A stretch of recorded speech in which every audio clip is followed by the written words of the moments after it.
Nós por Lá, magazine dos São Tomenses na diáspora. Todas as quartas-feiras, na TVS.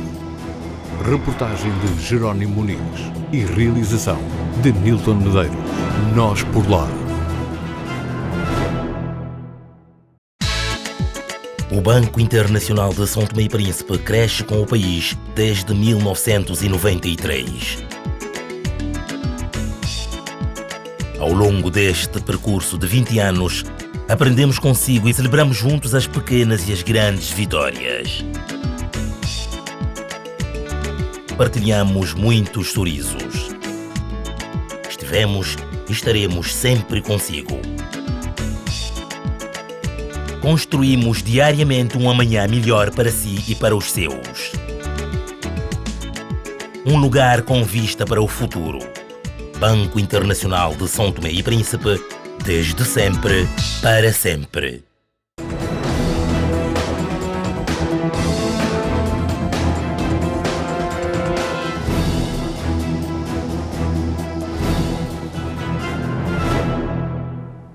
Boa noite.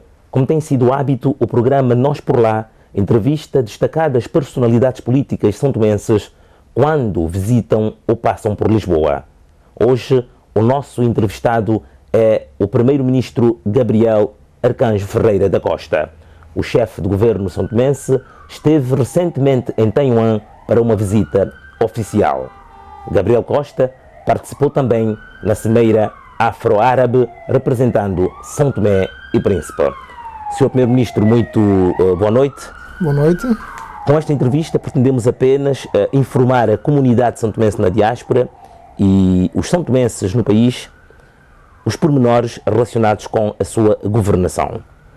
Primeiro, gostaríamos de saber os resultados da sua visita a Taiwan. Jeto Muniz, deixa-me primeiramente render homenagem, portanto, ao programa Nós por Lá. Devo lhe dizer que eu não tinha a dimensão efetiva, né, do quão este programa poderia aproximar concidadãos nossos que na luta pela vida, pelo seu bem-estar, estão distantes familiares aqui em Portugal e os que lá estão na terra, não é? E percebi-me, portanto, que é um programa extremamente importante, não é? Porque aproxima, portanto, os familiares, as pessoas, os compatriotas, e quer efetivamente enaltecer o espírito, a abnegação com que as pessoas que trabalham nesse programa o fazem em prol da união, do convívio entre os são-tomenses. Pode ser efetivamente um fator de aglutinação e quero, portanto, por esse facto, em nome do Governo, felicitar o programa Nós por Lá. Não, efetivamente, eu efetuei uma visita oficial à República da China, Taiwan. É uma visita que já estava programada há muito tempo e ela, se calhar, foi acelerada com os últimos acontecimentos. E como tenho dito, quer no interior, quer fora do país, eu gosto de falar com abertura, com clareza, não é? Eu sei que a abertura de uma representação comercial da China continental em São Tomé e Príncipe criou alguma especulação e não só, portanto, também uma espécie de mal-estar por aquilo que as pessoas foram dizendo. E então eu vi-me na obrigação, portanto, de acelerar essa visita para um pouco com as autoridades taiwanesas dizer exatamente aquilo, a versão oficial daquilo que vai na alma dos governantes, dos dirigentes do Estado de São Tomé atualmente. Isto é, nós temos uma relação diplomática com a República da China, Taiwan, mas não podemos de maneira nenhuma fechar os olhos a uma realidade existente atualmente, que é a pujança da economia chinesa, a segunda economia mundial, e sobretudo a manifestação de interesse de empresas chinesas de se instalarem em São Tomé e Príncipe. Portanto, pelo contrário, não é? Portanto, nós devemos ver nisto, portanto, algum interesse que as pessoas têm por São Tomé e Príncipe, pela sua localização geográfica, por algumas potencialidades que têm, e nós, os santomenses, na fase em que nos encontramos, perante uma crise financeira, e eu não me canso de dizer isso, e pode até parecer que é uma obsessão, que o Primeiro-Ministro repetitivamente traz essa questão à tona. Não, porque é uma realidade, porque nós somos uma economia extremamente frágil, não é? Que depende, portanto, como eu tenho dito, da ajuda externa. Essa ajuda externa hoje que é extremamente diminuta, porque há mais países a pedir ajuda externa. Hoje, perante a situação de falta de dinheiro, portanto, zona da crise, há menos gente a dar dinheiro, portanto, nós temos que voltar para dentro do país e ver quais são as nossas potencialidades, o que é que nós podemos fazer para que o nosso país possa desenvolver e que possamos resolver os problemas que mais preocupam as populações. Portanto, é nesta ótica que nós temos vindo a trabalhar, não é, com os nossos parceiros, tentando melhorar o ambiente de negócios, tentando fazer a gestão transparente da coisa pública, a credibilização da própria imagem do Estado, de forma a atrair investimentos privados. Porque nós precisamos, efetivamente, do investimento privado para desenvolver o nosso país. E há potencialidades. Eu, como disse, estive em Taiwan, disse às autoridades taiwanesas que nós iríamos manter as relações que temos com Taiwan e, sobretudo, que nós temos uma visão daquilo um pouco diferente daquilo que deveria ser para o futuro a cooperação com Taiwan. Portanto, fizemos uma apresentação digamos, das perspectivas que existem de negócios em São Tomé e Príncipe. Maiormente dissemos aos taiwaneses que, tendo em conta a tecnologia de ponta que têm, São Tomé e Príncipe poderia, pela sua localização geográfica, ser um ponto franco e importante para a expansão dos produtos taiwaneses para o mercado africano, que é um mercado promissor, com mais de 300 milhões de utentes, de clientes, e que poder-se-ia efetivamente conceber, portanto, todo um processo de instalação, né, de zonas francas, de atividades francas com os taiwaneses, de forma a poder expandir, portanto, essa parte, portanto, do continente, os produtos taiwaneses. Acho que a nossa mensagem passou. Portanto, o que quer dizer que nós abordamos com os taiwaneses dois aspectos. Um, da nossa cooperação institucional, portanto, dos Estados, mas também da cooperação empresarial. Portanto, levar os taiwaneses, interessar os taiwaneses pelos diversos aspectos a nível do sector privado em São Tomé e Príncipe. Depreende-se então que as autoridades taiwanesas compreenderam a preocupação de São Tomé e Príncipe. Portanto, compreenderam portanto, São Tomé e Príncipe é que é o dono da sua política externa, não é? O que é necessário, José Muniz, é que nós possamos dar imagem num Estado sério, não é? Eu li no rosto dos dirigentes taiwaneses alguma preocupação. E devo dizer que a minha visita, precedeu a minha visita uma situação de ruptura unilateral. Portanto, a Gâmbia tinha deixado de ter relações, tinha rompido as relações que tinha com Taiwan. Portanto, eu vou para Taiwan numa atmosfera que não era muito, digamos, a melhor atmosfera. Bom, nos nossos adversários já tinham feito circular que nós íamos restabelecer as relações diplomáticas com a China continental. Bom, eu disse que, enquanto chefe do governo, que entendia que na política externa o país falaria de uma só voz. Enquanto eu fosse chefe de governo, na política externa, o país, digo bem, o país não é o governo, o país não é o Presidente da República, o país é a oposição, o país é a Assembleia, são as instituições do Estado, não é? Isso quer dizer que, se porventura nós achássemos que deveríamos mudar de posição nessa matéria, toda a gente seria ouvida, de forma que o país falasse de uma só voz. E assim é que eu entendo, é matéria de política externa, eu entendo também é matéria de política de defesa e segurança.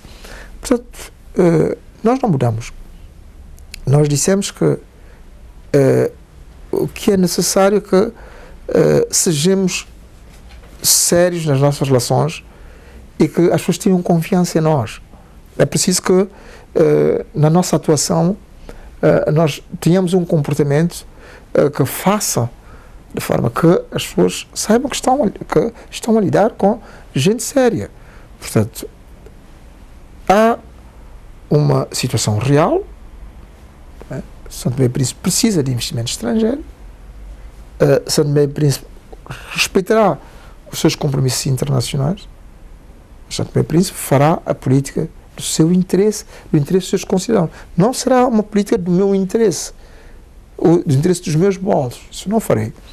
Jurei a mim mesmo trabalhar em prol do desenvolvimento de São Tomé e Príncipe. Portanto, as minhas motivações não serão outras senão as do Estado de São Tomé, do povo santomense. A abertura de uma representação comercial da China em São Tomé significa então que estamos mais próximos de estabelecer relações diplomáticas com aquele país? Não, a representação comercial é uma representação comercial e devo lhe dizer que,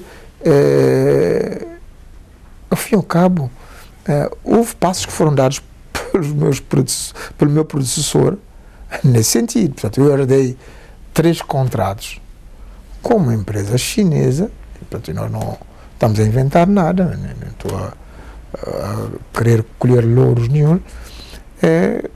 Dizia eu que herdei 3 contratos em matéria de portos e águas profundas, em matéria de requalificação da marginal e da estrada que liga Guadalupe ao aeroporto, um centro comercial e um hotel de 4 estrelas, portanto, no valor de 750 milhões de dólares, e foi assinado pelo governo anterior. Bom, e sabe que há um princípio que é chamado o princípio da continuidade do Estado, não é? E as pessoas disseram, não, nós assinamos esses contratos e gostaríamos que eles fossem executados. O facto de ter havido mudança de governo não é razão para que... Mas nós também temos a nossa visão daquilo que deve ser o relacionamento do São Tomé e Príncipe com o mundo exterior, a necessidade da captação de investimentos, e não podemos, de maneira nenhuma, se formos objetivos, fechar os olhos a uma realidade que é a pujança da economia, da segunda economia mundial. E São Tomé e Príncipe precisa, efetivamente, de atrair todos os investimentos que possam contribuir para o seu desenvolvimento. Está fora de questão o reatamento das relações diplomáticas com a China? Nós não reatamos diplomaticamente com a China. E devo dizer sobre essa matéria que São Tomé e Príncipe não rompeu as relações com a China. Houve episódio de 1997 do estabelecimento de relações diplomáticas com a República da China, Taiwan, e a China continental, no seu douto critério, suspendeu as relações com São Tomé e Príncipe. Portanto, teve uma tomada de posição unilateral porque não aceitava que, efetivamente, houvesse, da parte do Estado de São Tomé, na altura, em 1997, o estabelecimento de relações diplomáticas com a República da China, Taiwan. Senhor Primeiro-Ministro, deseja continuar? Não, é para lhe dizer o que nós temos o sentido do Estado. E, contrariamente àquilo que se disse, as especulações que tiveram lugar, por várias motivações, não é? Cada um tem as suas, as pessoas entenderam que, se calhar, dizendo isso, portanto, isso criaria uma dificuldade ao governo, portanto, ao Presidente da República, que é o que representa o Estado nas relações internacionais, não é? Nós não podemos, nessa matéria, ter ilusões. Eu não quero, portanto, voltar à tona com a questão do Kosovo, a badalar a questão de Kosovo, o reconhecimento da República de Kosovo, devo dizer que hoje não é possível vincular-se o Estado de São Tomé nas relações internacionais sem o chefe de Estado. Não é uma vinculação válida. Tem essa posição que estiver na relação ao chefe de Estado, mas é assim que comanda a nossa Constituição. E eu, portanto, hoje, chefe do governo, com uma relação boa com o chefe de Estado, porque eu disse na minha tomada de posse que comigo não haveria cacofonia, e muita gente interpretou isso mal, mas o que eu entendia para dizer com isso? É que um país pequeno como o nosso, de fracos recursos, e que deve, portanto, através da sua política externa, mobilizar recursos para poder alavancar a economia, ter maior apoio, evidentemente não pode se permitir dar um espetáculo burlesco do Presidente da República dizer uma coisa, portanto também o Governo dizer outra coisa. Pois o Primeiro-Ministro está numa parte fora do país, o Presidente não sabe. Não, isto não. Portanto, disse que tinha resolvido pôr fim, pelo menos, ou dar numa nova imagem, sem, portanto, abdicaram das competências próprias que são as do Governo. E devo dizer que, durante esses 11 meses de governação, não tem qualquer razão, pelo contrário, tem sentido da parte do Sr. Presidente da República todo o apoio institucional e também, portanto, da parte do Governo, a lealdade institucional para que as coisas funcionem corretamente em São Tomé e Príncipe. E acho que, para bem dos santomenses, oxalá que seja assim. Depois de mim, é o que eu desejo, né, porque nós não podemos continuar a perder mais tempo com querelas institucionais desnecessárias enquanto o essencial está por fazer. Somos um Estado frágil, eu tentar dizer às pessoas, um Estado muito, muito frágil. Claro que isto não explica esta ou aquela falta de tomada de posição, isto ou aquele erro, não é? Mas é uma constatação de evidência, nós precisamos de fortalecer o Estado, não contra o cidadão. Eu acho que nós devemos ter menos Estado, mas melhor Estado. Melhor Estado na proteção dos interesses do cidadão e na criação de condições para que haja, efetivamente, uma cidadania na plenitude. E também dirigentes políticos, atores políticos, muito mais comprometidos com o desenvolvimento do país. Para quê? Para abrir o caminho, para que haja maior entendimento entre os santomenses. E quando eu digo que o seu programa, o vosso programa, é um programa aglutinador, eu vejo alegria no rosto das pessoas, as pessoas que não, portanto, cada um um pouco disperso por Portugal inteiro, e que se encontram nessas festas religiosas, e não só em Portugal, em Londres. Eu vi a vossa reportagem, vi as pessoas que estão, enfim, na luta pela vida, e eu digo que nós tomamos, isso dá-nos uma grande lição, de que é possível, mesmo com poucos meios, é possível fazer coisas que aglutinem os santomenses em torno de um objetivo comum. É preciso congregar essas pessoas, mesmo na diversidade, cada um com as suas ideias, não estando de acordo, mas é possível as pessoas falarem do país, sentirem aquele amor pelo país. E eu entendo que é o que faz um pouco a diferença entre nós e os cabo-verdianos. Porque nós dizemos muitas vezes, olha, Cabo Verde tem sucessos, tem conseguido mobilizar pessoas, portanto há muito mais cabo-verdianos fora do que dentro do país, e eles não se esquecem da sua terra e isso tudo, e nós não somos capazes de fazer isso. Cabo Verde está a avançar e nós estamos a ficar para trás. É verdade, mas nós temos que ir à essência das coisas e perguntar porquê que isto acontece. O que é que nos está a faltar? Para ver exatamente se nós conseguimos corrigir. Quando eu digo nós, os dirigentes, aqueles que decidem, a elite que deve ser a mentora, mas também o próprio povo.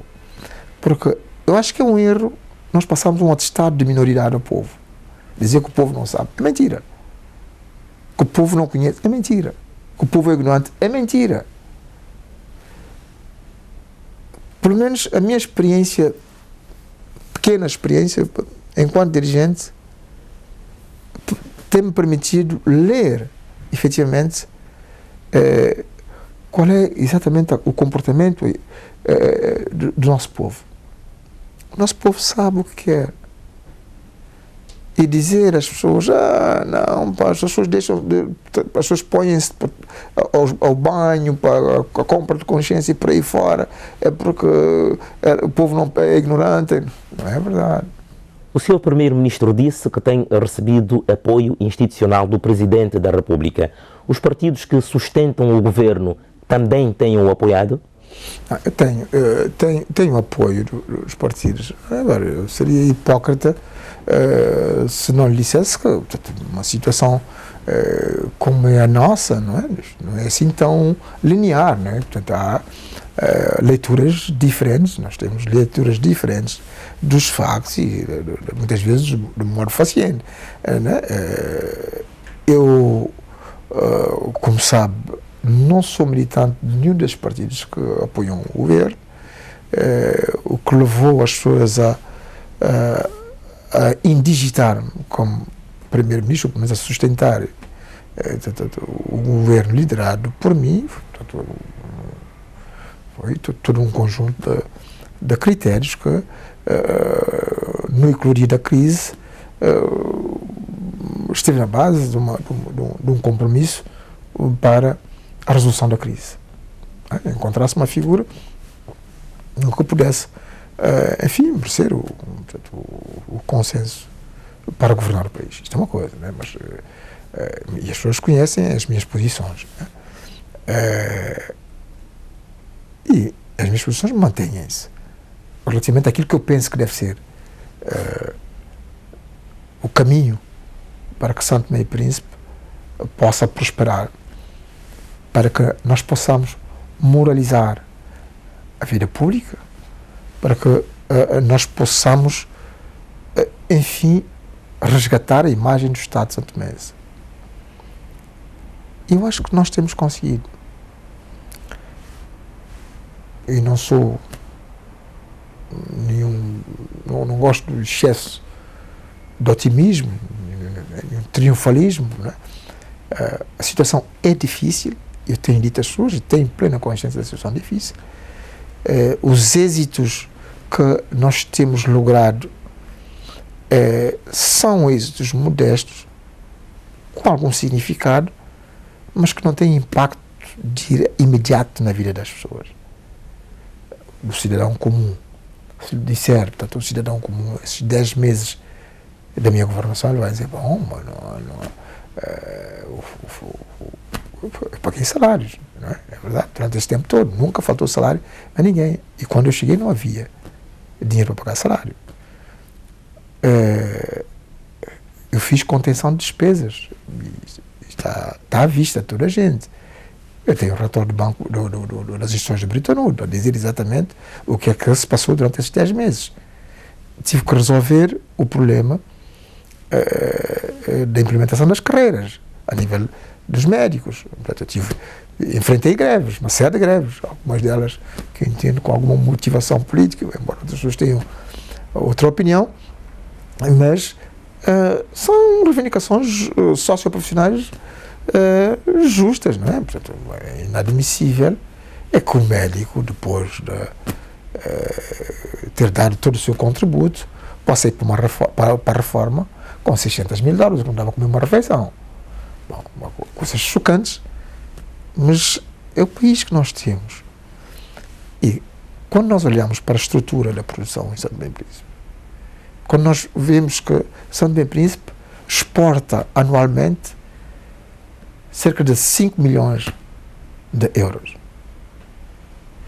e que nós temos um orçamento de 189 milhões de dólares e que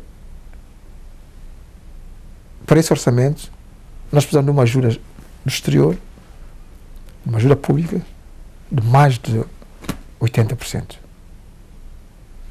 Quando nós vemos que só o salário da função pública representa 50% da arrecadação das receitas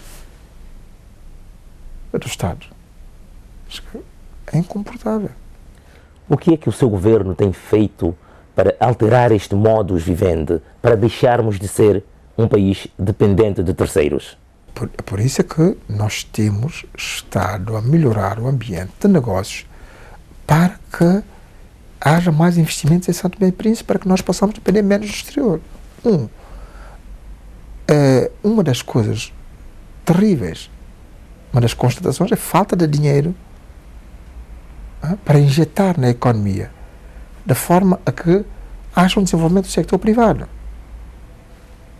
Se olhar para os bancos, com exceção do BISP, todos os outros bancos têm exercícios negativos. Esses bancos fizeram o seu business plan na perspectiva da exploração petrolífera. O próprio Estado, no quadro do relacionamento com as instituições de Bretton Woods, tinha programado receber receitas provenientes do petróleo a partir de 2015. Houve a retirada total. E não creio que tenha sido por causa deste governo. Era um processo que já vinha na zona de exploração conjunta, no Bloco 1, e a Total disse: não, nós achamos que não é. As nossas expectativas em termos daquilo que deveríamos encontrar da exploração de petróleo no Bloco 1 não nos satisfaz como uma grande companhia petrolífera, uma grande major, ou não uma major, melhor dizendo. E saíram. Isto teve repercussões. Mas não quer dizer que São Tomé e Príncipe não tenha petróleo, ou que o petróleo existente no Bloco 1 não seja em quantidade que possa interessar outras companhias que não tenham a dimensão da Total. Foi o que nós dissemos. Portanto, todos esses aspectos criaram-nos algumas dificuldades, que nós, portanto, vamos ter que conviver com elas. Vamos ter que resolvê-las. E foi resolvido agora? Depois da Total, São Tomé e Príncipe conseguiu arranjar um outro parceiro? Nós estamos em negociações com outras empresas interessadas. Há uma manifestação de interesse clara, né? Portanto, e às vezes nós temos exemplo de companhias petrolíferas pequenas que fizeram, portanto, tiveram um papel importante, como por exemplo na Guiné Equatorial, mesmo no Tchad. Portanto, nas nossas conversações com os nossos parceiros, eles disseram: não se atemorizem com o facto da Total ter dito isso, não quer dizer que vocês não tenham petróleo em quantidade suficiente. Portanto, também nos disseram isso no passado e, entanto, nós com as outras pequenas companhias fizemos descobertas interessantes e avançamos. São empresas petrolíferas africanas, europeias, asiáticas? Não, várias companhias, são várias companhias pequenas, não de pequena dimensão, ou de dimensão média, mas manifestaram o seu interesse e nós vamos trabalhar com elas. Agora, o que lhe digo, José Muniz, é que nós devemos informar regularmente as nossas populações sobre essas coisas. Porque não pode haver do seu petróleo qualquer tabu. E, aliás, nós temos um quadro legislativo que considero extremamente interessante. Esse quadro legislativo foi estabelecido com cooperação na Columbia University, com outros parceiros nos países nórdicos, a Noruega e por aí fora, e cada um, portanto, imprime, portanto, uma dinâmica de transparência relativamente aos recursos petrolíferos, né? Mas eu acho que devemos informar com maior regularidade as pessoas sobre aquilo que está-se a fazer, né? Porquê? Porque nós temos atividades na zona de exploração conjunta, mas temos também na nossa zona económica exclusiva. Por exemplo, nós temos estado a falar da questão do petróleo, sobretudo, normalmente, o Bloco 2, na nossa zona económica exclusiva, uma concessão a Sino-Angola, e estamos a pensar num modelo de exploração conjuntamente com a Nigéria, para procurar recursos, para poder enfim, não é? Sustentar o orçamento, podemos resolver os problemas da bolsa de estudo, do problema das pensões, das pessoas que já estão no limite das suas forças e relativamente às quais nós fazemos muito pouco, não é? E eu digo que isso, para mim, é um grande constrangimento. Eu vejo, falo com as pessoas e sei que há pessoas que vivem muito mal, que deram todo o seu contributo e que hoje têm condições de existência que não são mais condignas. Regressando à questão anterior, considera que o seu governo é de iniciativa presidencial? Não. O governo é de iniciativa presidencial. Aliás, a nossa Constituição não admite um governo de iniciativa presidencial. Se ler o texto, é mesmo, a Constituição proíbe o governo de iniciativa presidencial. E sabe que eu tive durante muito tempo, né, ligado à assessoria jurídica do Presidente da República e lidei com essa de perto, né, com essa matéria. E a Constituição de 1990 permitia efetivamente a existência do governo de iniciativa presidencial. Com a revisão constitucional de 2003, de janeiro de 2003, está vedado, portanto, o governo de iniciativa presidencial. O que se passou no caso deste governo que lidero é que as forças políticas, portanto, representadas na Assembleia, resolveram, portanto, na sequência da votação de uma moção de censura, portanto, formaram um novo governo. Fizeram uma plataforma e formaram um novo governo, absolutamente constitucional. Eu digo, não por ser o chefe de governo, mas enquanto jurista, portanto, ponderei, as pessoas perguntaram-me, eu disse várias vezes, e tive contactos com eminentes juristas, que sabem perfeitamente bem que esse governo não parece qualquer inconstitucionalidade. É um governo constitucional, portanto, aliás, se não fosse assim, teríamos muitas dificuldades com a comunidade internacional. Portanto, hoje ninguém vive em autarcia. E, sobretudo, num país como o nosso, que é extremamente dependente do exterior. Eu tive um debate de 5 horas com a União Europeia sobre os direitos do homem, sobre a nossa cooperação, digamos, com a União Europeia, enfim, sobre questões que se prendem com a democracia em São Tomé e Príncipe. E, portanto, vamos ter outro debate em dezembro. Portanto, são debates periódicos. E acho que é uma coisa salutar, não é? Como há as pessoas que dizem, isso é como se nós estivéssemos numa espécie de tutela. Não, acho que não. Hoje ninguém vive em autarcia. Há uma interdependência e nós não devemos ter receio nenhum. Sobretudo quando não temos nada a esconder, né, sobre aquilo que nós fazemos. E há clareza. Portanto, não há, para voltar à questão inicial, não há, esse governo não é de iniciativa presidencial.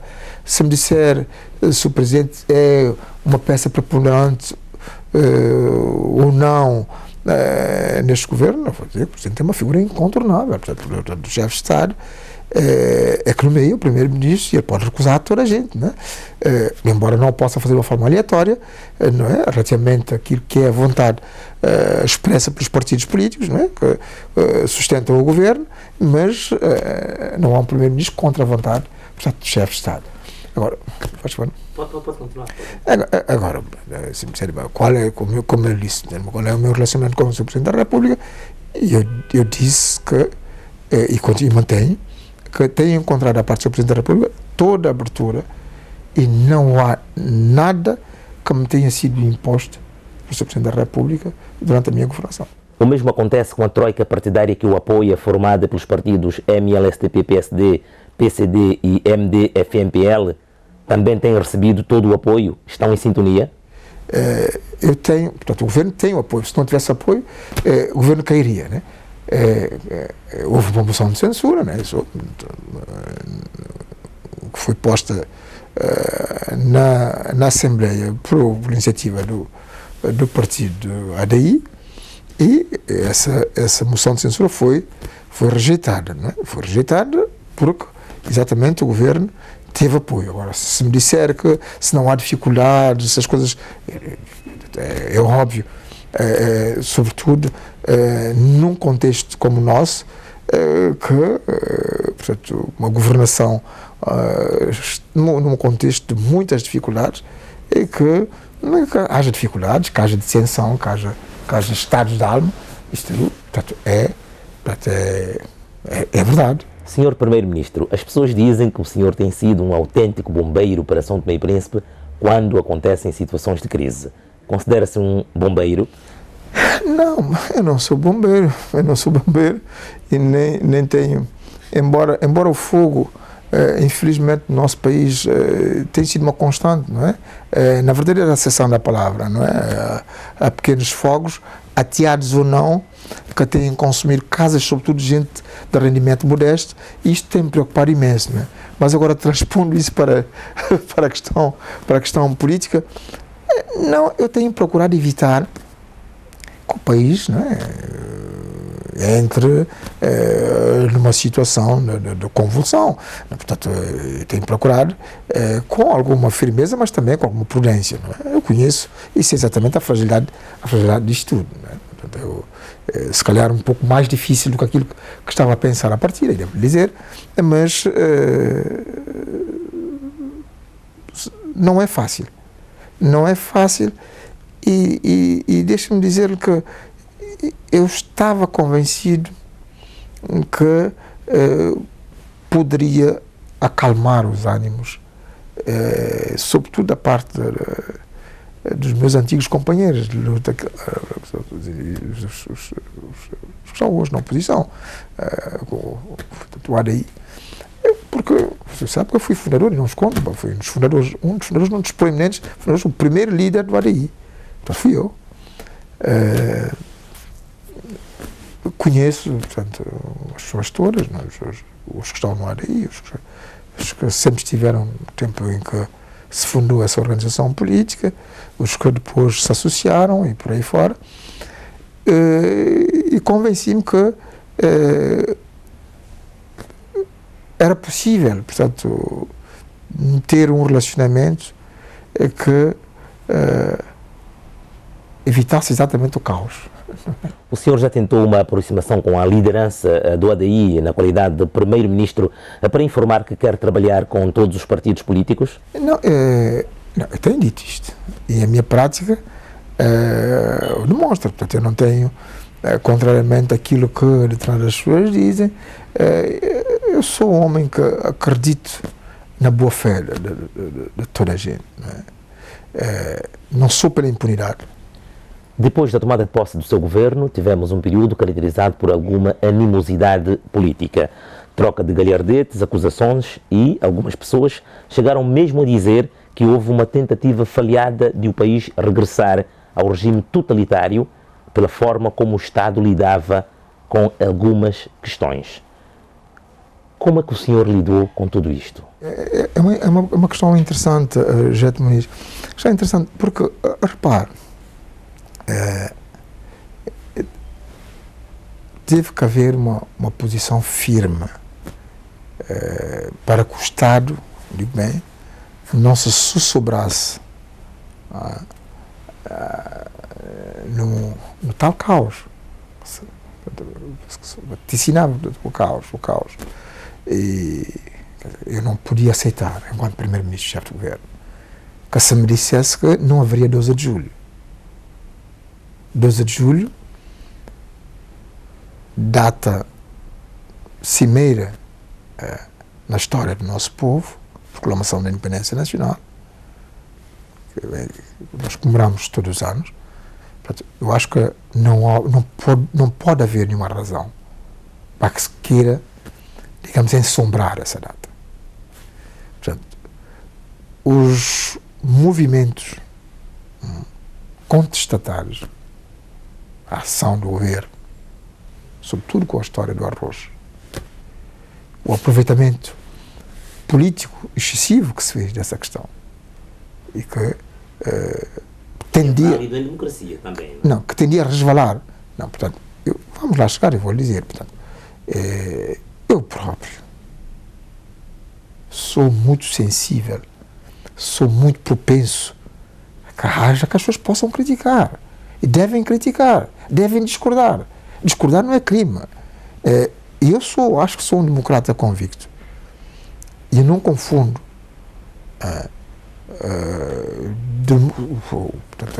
a democracia com a libertinagem, com o exagero. Portanto, é preciso que nós saibamos dosear as coisas de forma que... Não é uma democracia vigiada, mas não se pode, perante um Estado fraco, perante um Estado que tem, e nós todos sabemos exatamente, estamos em Santo Tomé e Príncipe, certo? Para que se façam coisas depois que pode permitir uma deriva. Agora, extrapolar, dizer que nós vivemos uma situação de ditadura em Santo Tomé e Príncipe, ou há um risco de ditadura em Santo Tomé e Príncipe, acho que é um abuso da linguagem, isso tudo que é inadmissível, sobretudo a determinados níveis. Não há ditadura em Santo Tomé e Príncipe, nem pouco mais ou menos. Só se as pessoas não sabem exatamente o que é ditadura. Agora, eu não vou deixar, não posso permitir, isto em qualquer democracia que se preze, é porque haja atitudes insurretas que possam comprometer a própria democracia, a segurança de cidadãos e dos seus bens. Sob a capa de uma contestação. A lei, e foi o que eu disse no Parlamento, quando essa questão foi à tona, direito de manifestação está constitucionalmente consagrado e está regulamentado. Agora, não há vigília transformada em manifestação para poder brandir cartaz contra o Presidente da República, contra o Primeiro-Ministro, à noite. Não, para uma manifestação noturna, vê se a lei permite uma manifestação noturna. Não há uma manifestação noturna. Portanto, é isso que eu digo, houve um aproveitamento político excessivo.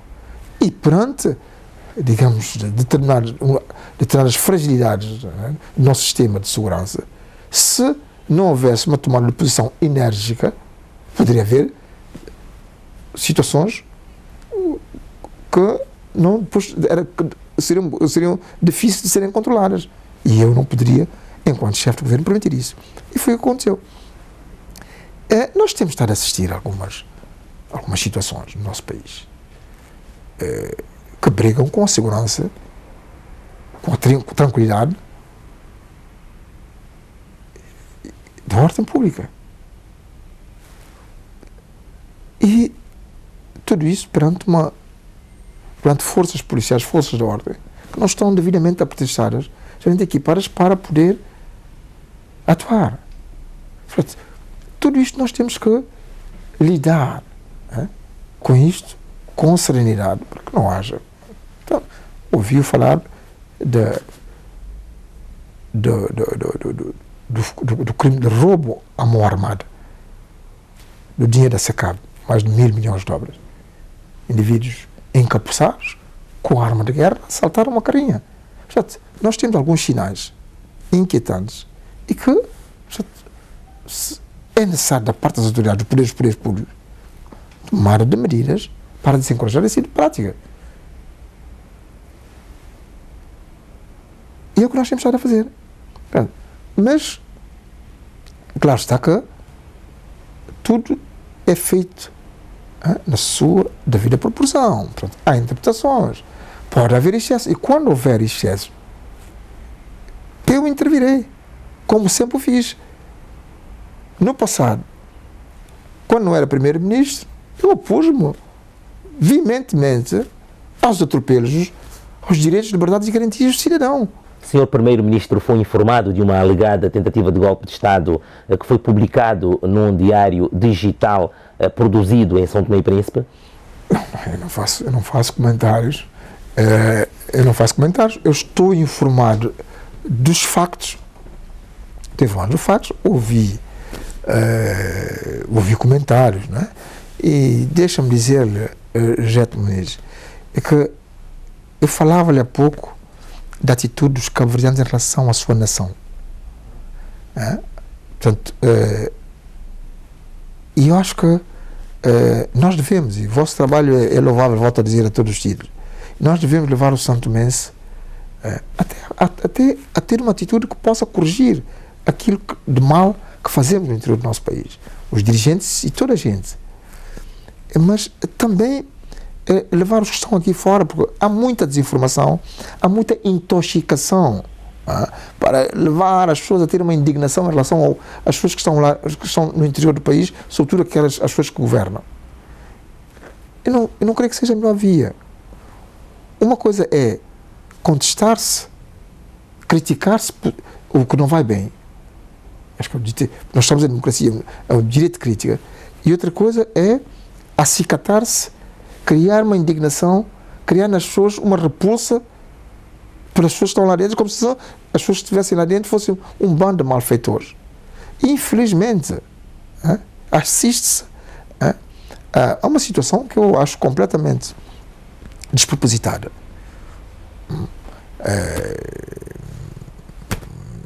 Num determinado fórum, tem lugar, periodicamente, onde praticamente são estados de alma. Ora, nós devemos evitar, e já tem jornalista e sabe perfeitamente bem, que deve haver, a ética deve prevalecer. Não é? Eu não estou de acordo com uma coisa, eu sou capaz de poder criticar objetivamente a coisa, mas eu não posso estar a passar o meu estado de alma, o meu trauma de infância, o fazer dele, portanto, o meu catecismo para sistematicamente estar a lançar veneno, em vez de criar um clima que possa permitir às pessoas dizer não, aquilo que está a fazer não é uma boa coisa, é preciso mudar-se. Quer dizer, com alguma pedagogia, mas quer dizer, não se pode estar, eu acho que é prestar-se um mau serviço. O Senhor Primeiro-Ministro sabe que a maioria destas informações provém de São Tomé e Príncipe, como é o caso do tal jornal digital que diz ter informações fidedignas sobre o alegado golpe. As pessoas dizem, sabe, sabe que a comunicação social esteve até bem pouco tempo diretamente sobre a alçada do Primeiro-Ministro. E eu disse às pessoas que eu não estava interessado numa comunicação social que fizesse a minha propaganda. Queria uma comunicação social, de acordo com aquilo que inscrevi no programa do governo, que estivesse a trabalhar para a promoção da cultura do povo santomense e estivesse a serviço da informação com isenção e com a verdade. Mas o nosso país tem características especiais, não é? E infelizmente não é o que se passa. Não é? Eu vejo claramente, há jornais, há periódicos, né? Assim, claramente propagandísticos. Né? Portanto, aquilo é apologia. Eu sou insultado todos os dias. Eu sou insultado todos os dias. E digo, insultado, e não é insultado, mas insultado, caluniado. E tem intolerado. E às vezes há indivíduos que, enfim, nem sequer merecem que se perca tempo com eles, porque o ódio, eles destilam o ódio. E depois dizem que eu é que tenho ódio disto ou daquilo. Eu não tenho ódio de ninguém. Eu estou nisto desde os meus 18 anos e hoje eu tenho 58. Não tenho ódio de ninguém. Acho que eu envolvi-me nesse processo muito novo, com altos e baixos. Antes de ser Primeiro-Ministro, durante 12 anos, não tinha participação política ativa. Tinha mais cívica. Através, portanto, fui bastonário da Ordem dos Advogados e tinha uma participação cívica. E, portanto, tinha as minhas intervenções no sentido de poder contribuir para que o país pudesse evoluir em termos de direitos fundamentais do cidadão, em termos de uma justiça digna. E bati-me sempre para que houvesse uma justiça digna. Porquê? Porque acho que é importante para um país como o nosso, que carece de investimento privado, que a justiça funcione. Já agora, Sr. Primeiro-Ministro, qual é o estado atual da justiça em São Tomé e Príncipe? Nós continuamos, não houve, portanto, uma alteração significativa da situação. E esta é uma das minhas batalhas, um dos meus cavalos de batalha, é que acho que, tendo eu sido bastonário da Ordem dos Advogados, tendo eu assumido as posições que assumi ao longo desses anos todos relativamente à questão da justiça, hoje, Primeiro-Ministro, eu tenho a obrigação moral de fazer, obrigação moral, e mais do que isso, de fazer tudo para que haja uma reforma do sistema judiciário. esse projeto de reforma de justiça que foi apresentado e que gerou polémica é para continuar? Não é um projeto, repara, Jet Muniz, infelizmente eu nem sequer tive a oportunidade de me exprimir profundamente sobre essa questão, que é uma questão de fundo. Não tive a oportunidade de exprimir-me longamente sobre essa questão, que é uma questão de fundo. O Conselho Nacional de Justiça, que propôs à Assembleia, em forma de projeto de lei, seria, portanto, um meio para a reforma. Porque a reforma não é o Conselho Nacional de Justiça. E deixa-me dizer que às vezes há males que vêm por bem. E eu devo reconhecer que o projeto, tal como ele foi apresentado à Assembleia, continha algumas incongruências e que eu tinha tomado a decisão a nível do Conselho de Ministros que essas incongruências fossem corrigidas. E dei as mãos à palmatória. Agora, a filosofia eu mantenho na íntegra. Isto é, não há qualquer inconstitucionalidade. E eu vi tantas inépcias, tantos disparates, tantos deslates, e que confortou-me na minha tese de que efetivamente é preciso que haja inspeção. Sobretudo magistrados que disseram coisas muito disparatadas, né? Mas hoje nós estamos numa fase interessante de reconsideração das coisas que foram ditas no calor das intervenções um pouco excitadas, porque esse projeto relativo ao Conselho Nacional de Justiça como um meio para a reforma, porque a reforma não se cinge apenas à questão da inspeção, e acho que todo magistrado que se preze não deve temer a inspeção, porque a inspeção é a garantia da sua própria independência. Todo o poder deve ser controlado. Mas os críticos dizem que o Conselho Nacional de Justiça é uma ideia que abre caminho para os políticos controlarem o poder judicial. Não, eu vi por acaso, então alguns indivíduos, sobretudo quando eu ouço, eu consigo perceber isso de gente leiga, né? Portanto, cada um de nós tem a sua profissão, gente leiga, eu percebo que a gente leiga possa, enfim, ter essa interpretação. Mas há gente que tem a obrigação de não dizer tamanho disparate. E disse-o por oportunismo, e Deus sabe se em Santo Meio Príncipe há oportunistas. Há oportunistas políticos. E fazem política com tudo. E eu não faço política com justiça. Eu não faço política com saúde. Por quê? Porque, repare, se nós estamos a dizer que é fundamental que o país tenha uma justiça na qual o cidadão se reveja. Porque viu os comentários que as pessoas fizeram? Viu a reação que as pessoas tiveram? Toda atitude que andou, que girou a volta, toda a polêmica alimentada à volta da reforma, todo o aproveitamento político se fez da reforma, para que esse passo para a reforma não se desse. Portanto, uma atitude de obstrução à reforma. Isso prejudicou o cidadão comum. Este documento foi metido na gaveta? Não, eu digo prejudicou tardar. Porque nós perdemos tempo. Porque o que é que... havia um calendário. E não é, mas diz por carga, eu serei primeiro-ministro eternamente. Eu seria advogado sempre.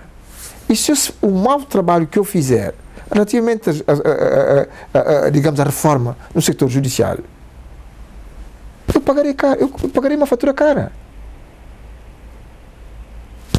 Minha profissão não é primeiro-ministro. Eu sou jurista, eu sou advogado. Portanto, se eu estou à procura de uma reforma que sirva aos interesses do cidadão, que sirva aos interesses da democracia, é porque estou convencido que é uma ferramenta indispensável para que haja justiça em Santo Tomé e Príncipe, para que o cidadão sinta que os seus direitos tutelados possam encontrar a proteção do próprio Estado através do Serviço de Justiça. Eu não posso ter outra pretensão. Não é nada aquilo que dizem. Portanto, uma questão, o Conselho Nacional de Justiça seria um órgão transitório que se extinguiria com a conclusão da reforma. Era um paliativo à situação anacrónica que se vive a nível dos órgãos de autogoverno da magistratura, para permitir que a reforma se fizesse. Reforma legislativa. Um mapa judiciário. Reforma do Código Civil. Reforma do Código Civil. E isto em colaboração com gente especializada que nós não temos. Então, por que toda esta polémica? Por que os magistrados vieram a público dizer que estão indignados? Não são todos magistrados, eu conheço, não são todos magistrados, eles estão identificados, não são todos magistrados, eu não quero polémica com os magistrados. Eu sou magistrado de formação. Eu devo dizer que essa reforma foi preparada por magistrados de craveira, com colaboração dos nossos quadros técnicos. Portanto, gente que conhece, gente que é ansiosa da independência dos magistrados. Foram ditos disparates de tamanhos, inconstitucionalidade, vinham por inconstitucionalidade por tudo quanto era canto. Quero dizer que isto tudo foi artifício para impedir que uma coisa que foi gizada e que se politizou porque quis politizar. Porque, repare, eu, Gabriel Costa, mais os outros colegas da Ordem dos Advogados, tínhamos decidido ter com o 14º governo exatamente no tempo do falecido Admar Carvalho, com o mesmo propósito. Então não é verdade. Não é verdade. Não, há gente que não tem noção daquilo que diz. O certo é que a justiça está doente e precisa de uma boa injeção de medicamentos. Eu estou convencido. Hoje não temos estado a conversar.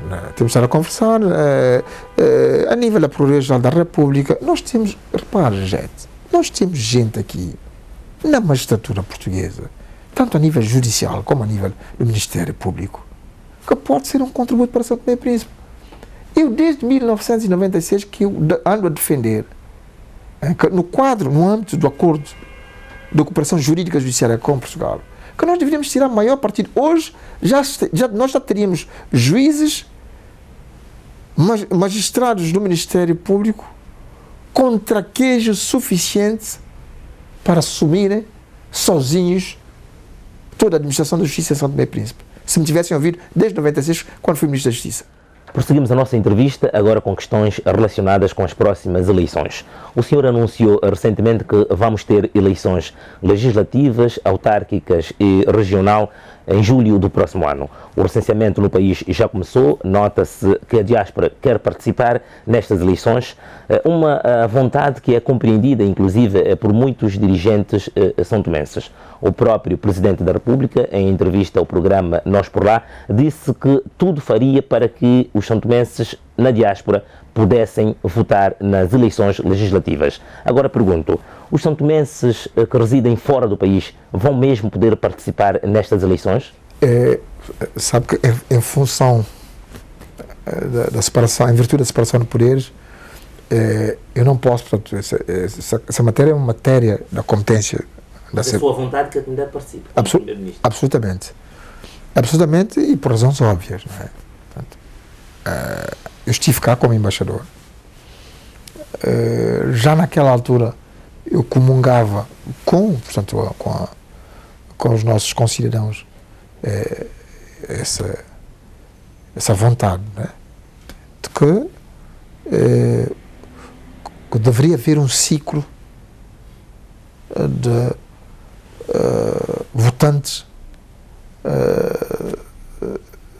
cidadãos santomenses representados na Assembleia.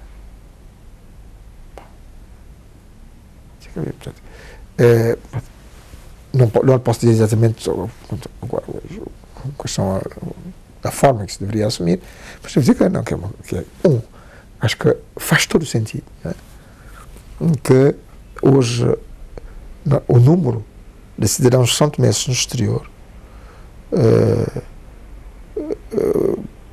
pudessem ter representante na Assembleia Nacional.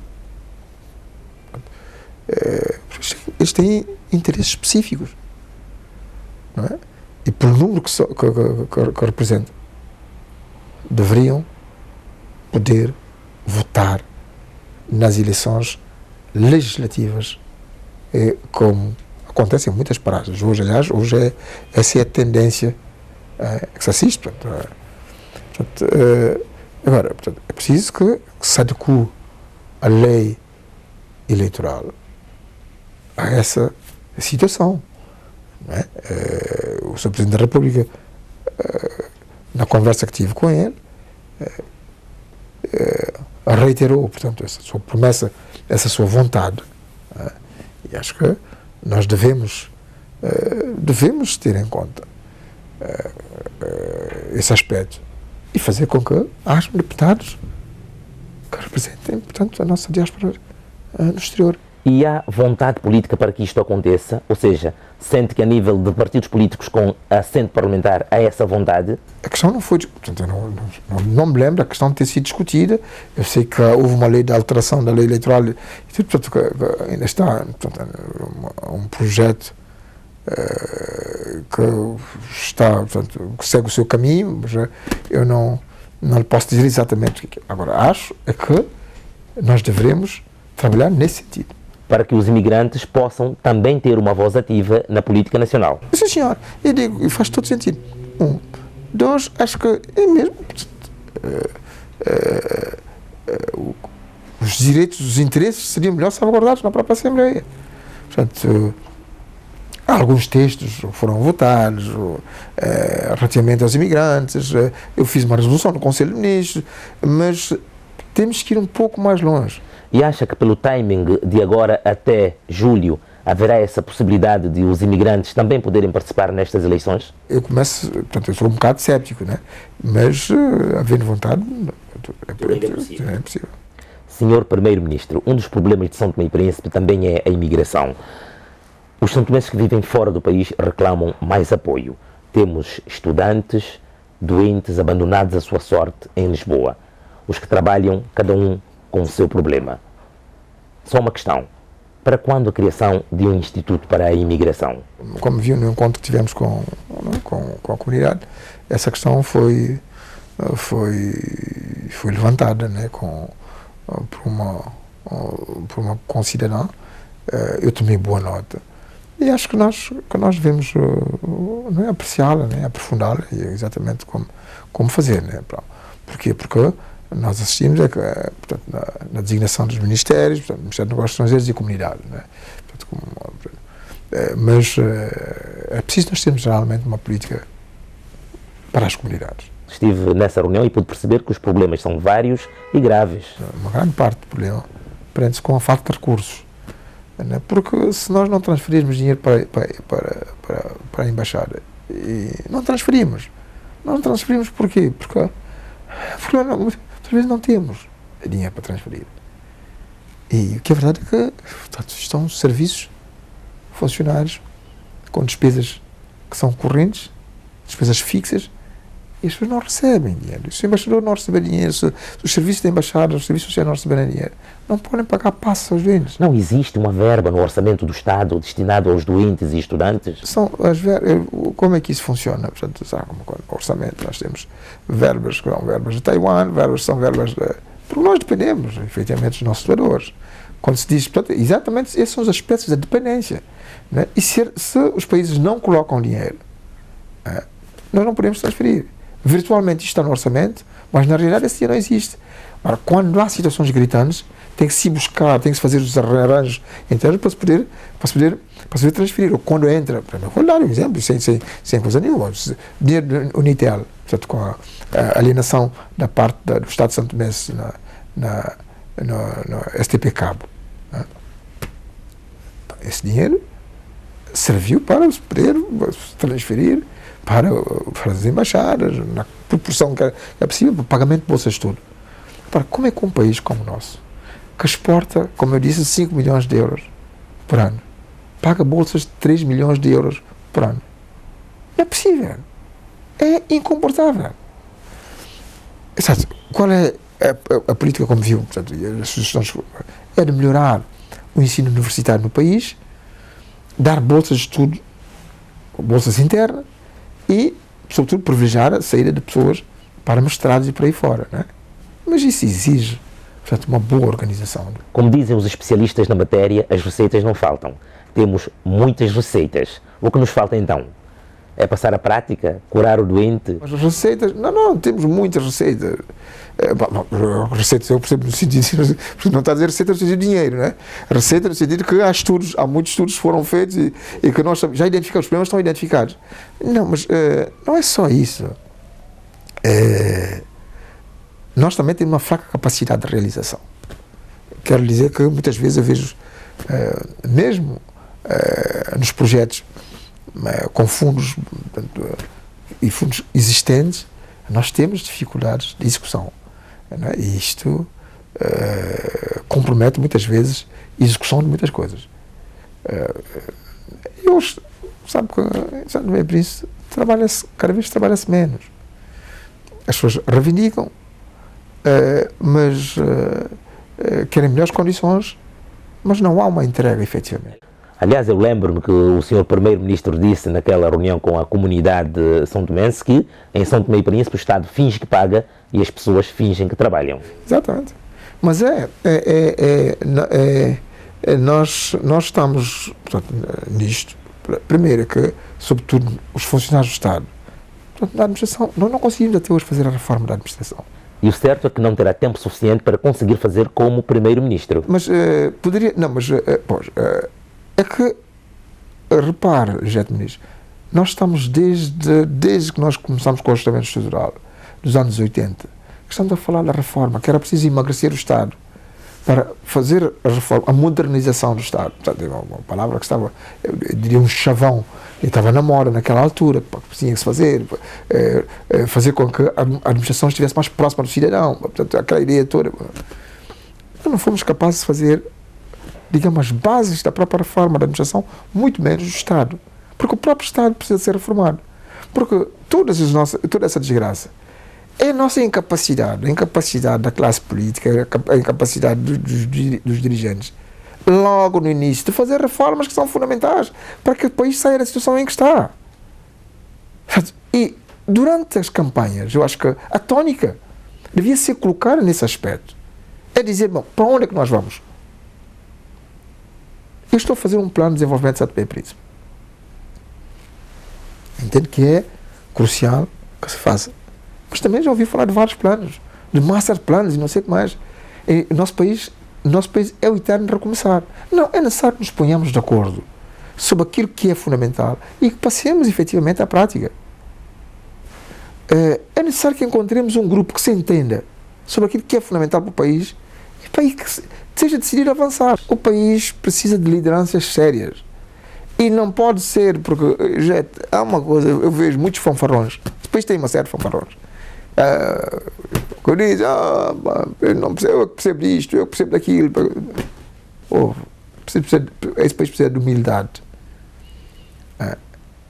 De gente que decidida a arregaçar as mangas e dizer assim, sim senhor, vamos fazer.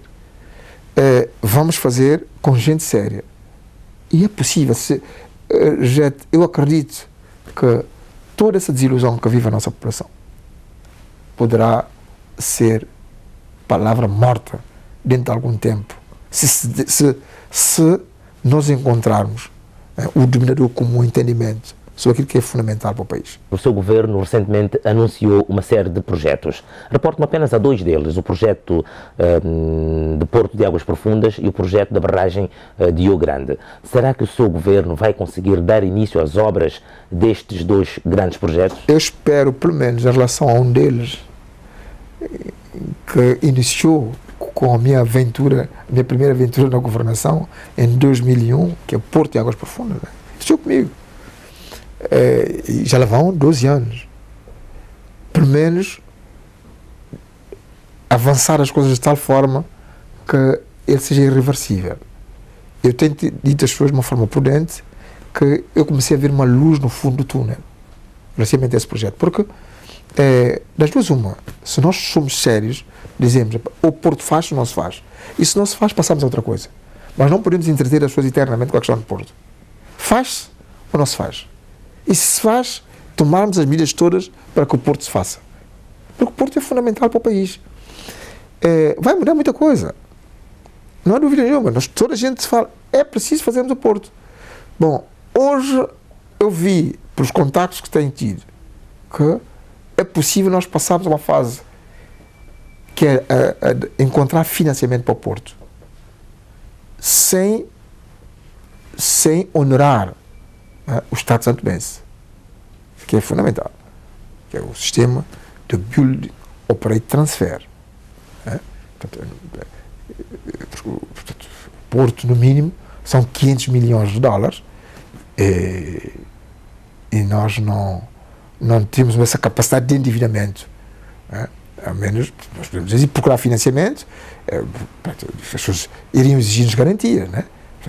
Mas hoje, pelas informações, pelos contactos que nós temos tido, tudo indica que nós poderemos. E a barragem assinamos, não obstante eu vi algumas coisas escritas na imprensa, o governo poderá ter metido para a expressão a pata na argola, porque o empresário teria dificuldades com a justiça. Em 2010, o tal empresário, o responsável da empresa Technic, teve mesmo um problema com a justiça angolana. Não, isto não afeta nada de natureza a afetar aquilo que nós estamos a fazer e vamos prosseguir, né? Qual é a metodologia utilizada para captar investimentos ou procurar empresários? É feito um estudo? Há uma investigação que é feita para saber se são credíveis ou não? Não, sim, há chamada due diligence. Nós fazemos isso. Nós fazemos eu, pelo menos, desde que cheguei, não imagino a quantidade de dinheiro que as pessoas disseram que punham à disposição, mas bilhões e bilhões de dólares punham à disposição. E eu sempre fiz a due diligence, tem mecanismos, né, a due diligence, para saber, porque não quero o meu país envolvido em coisas que não sejam coisas sérias. Né? Falamos agora de um outro assunto. Alguns dirigentes com responsabilidade em São Tomé e Príncipe dizem que há muita droga no país. Inclusive dizem que há pessoas que têm droga em casa. Essa é uma informação para divertir ou é uma informação séria e responsável? Uma pessoa como eu não pode fazer afirmações que não sejam afirmações sérias ou credíveis. Não, o que eu devo dizer é o seguinte: o problema da droga em São Tomé e Príncipe começa a ser um problema sério. E se nós não tomarmos as medidas que se mostram necessárias, o São Tomé e Príncipe pode ser uma placa giratória para entrar a droga na Europa. E não é uma questão nova. Tendo em conta a vulnerabilidade das nossas fronteiras, a permeabilidade, as pessoas encontram em São Tomé e Príncipe um terreno fértil para a sua atividade criminosa. Né? Somos um país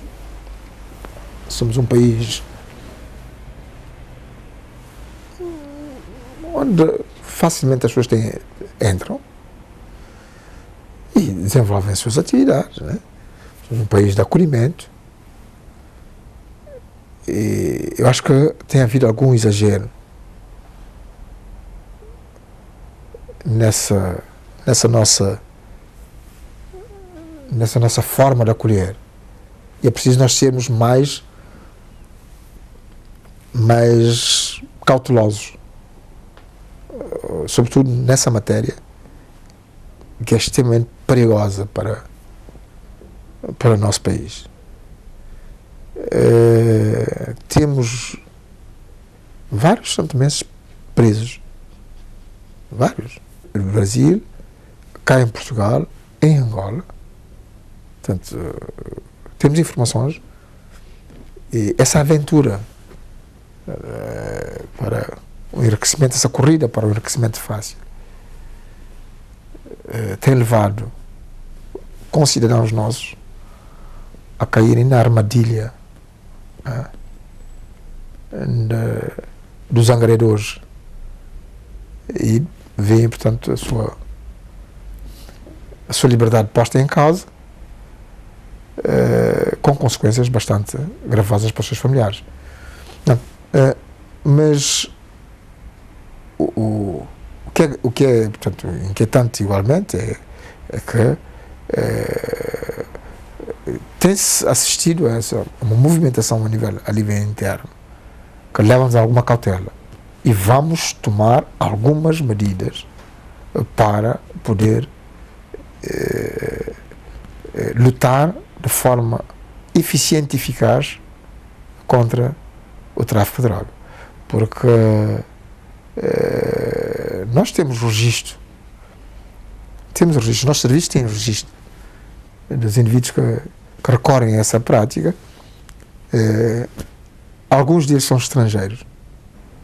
Mas residem em São Tomé? Sim, residem em São Tomé, eu tenho conexão em São Tomé, com São Tomé. Portanto, é preciso, não, esse problema tem que ser visto. Portanto, é por isso é que a Polícia de Investigação Criminal é para mim uma instituição muito importante no combate, na prevenção. E neste momento nós estamos muito mal. Estamos muito mal. Quando digo neste momento está muito mal, quer dizer, as coisas já vêm de algum tempo a esta parte.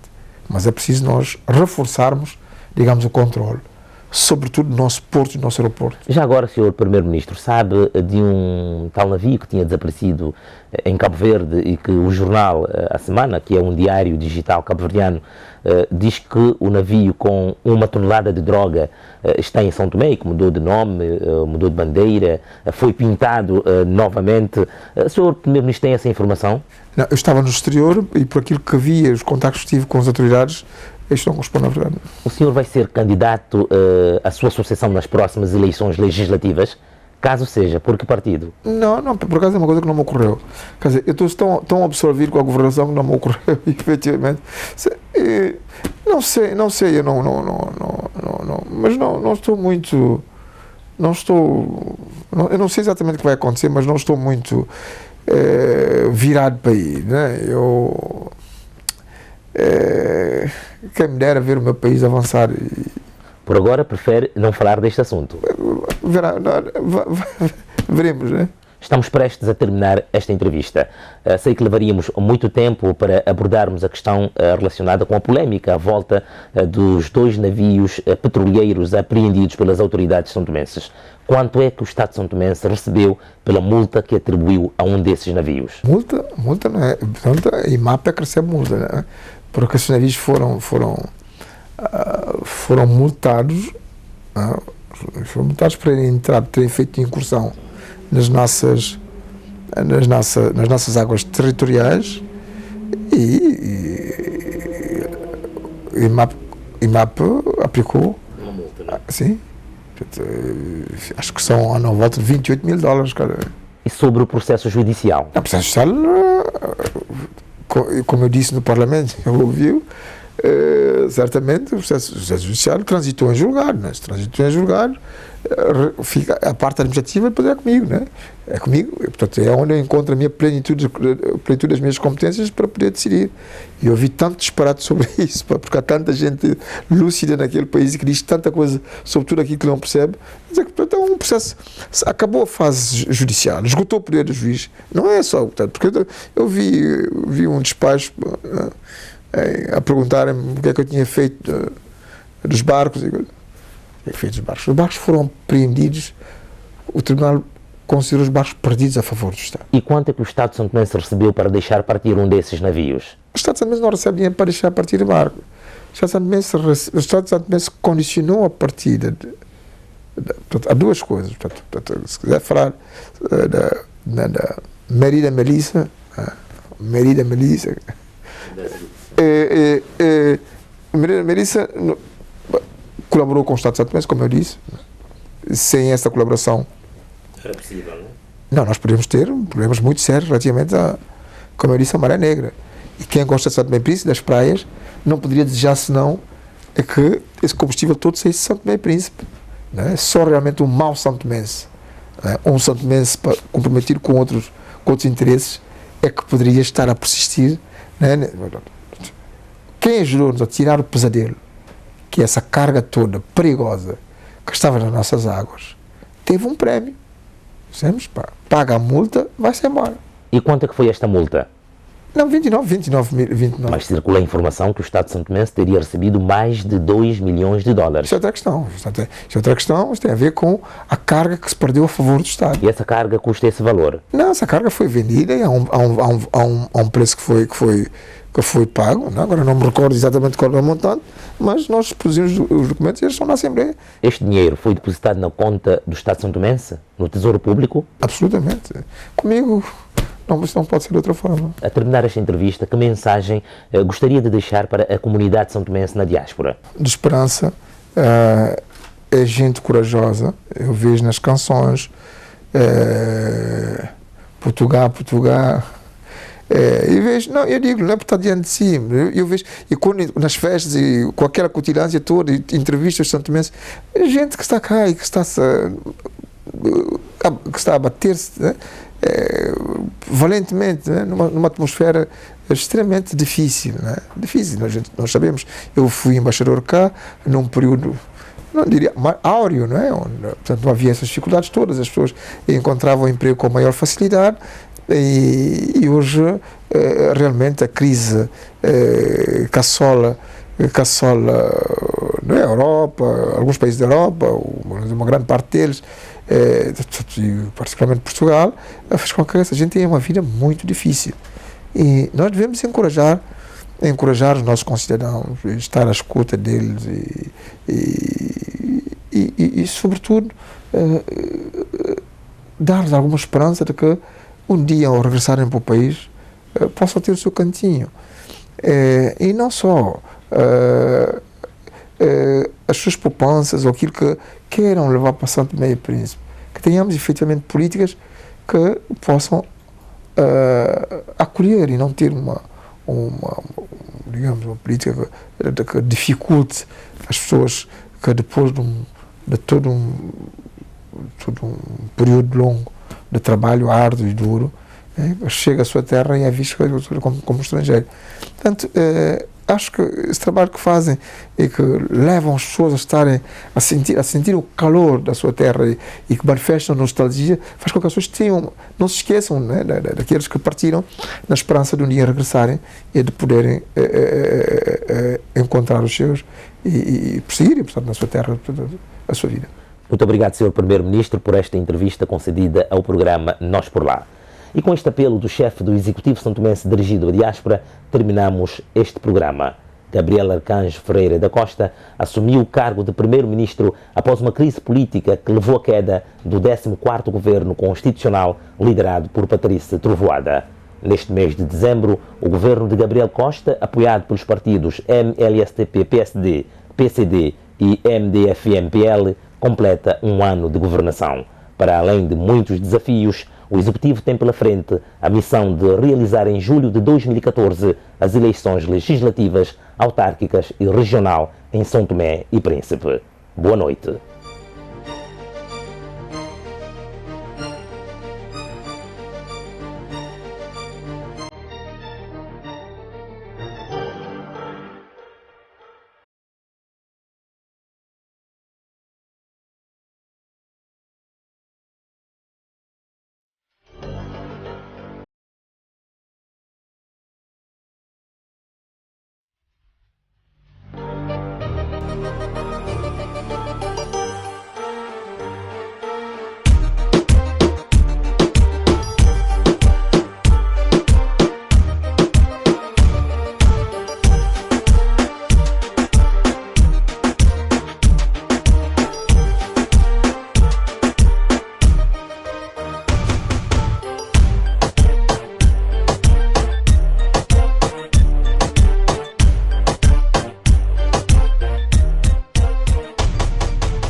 O Banco Internacional de São Tomé e Príncipe cresce com o país desde 1993.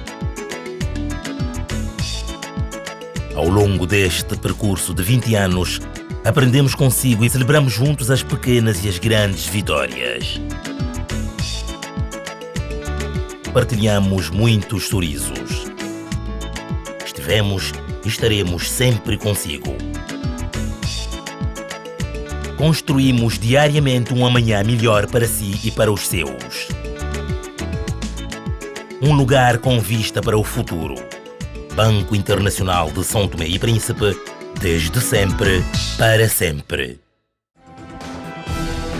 Nós por lá. Magazine dos São Tomenses na diáspora. Isto aproxima-nos mais, diminui as distâncias geográficas que elas existem, mas virtualmente passamos a estar um mais próximos do outro, conhecendo a realidade do outro.